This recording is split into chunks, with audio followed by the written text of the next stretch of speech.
You do not suffer from exhaustion of the body.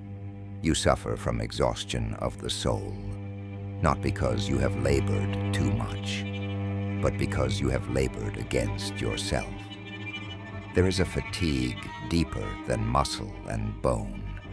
It is the weariness of a human being who has wandered too far from their inner task, who has turned their back on the guiding thread of spirit that was meant to direct their becoming.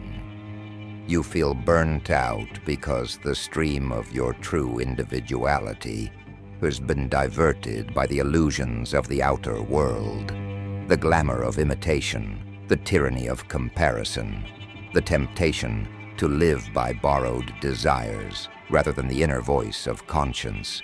And now, your spiritual being protests. It knocks from within.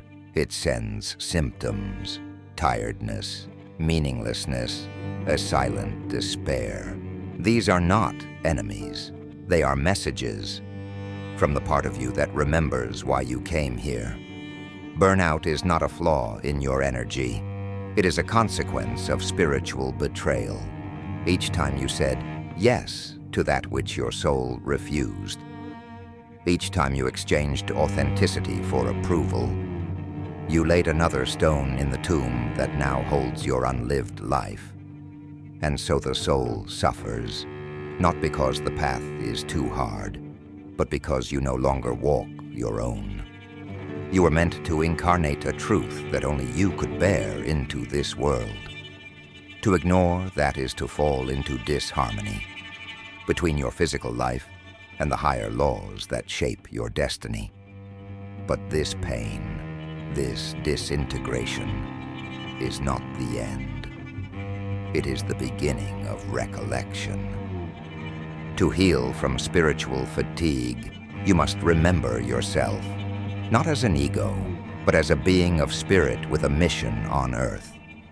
A purpose written into your karma, woven into your biography. You must turn again toward the inner world, toward silence, toward self-knowledge, toward moral imagination. And when you do, the fatigue will begin to lift. Not because life became easier, but because it became true. And truth, when lived in alignment, is the greatest source of vitality.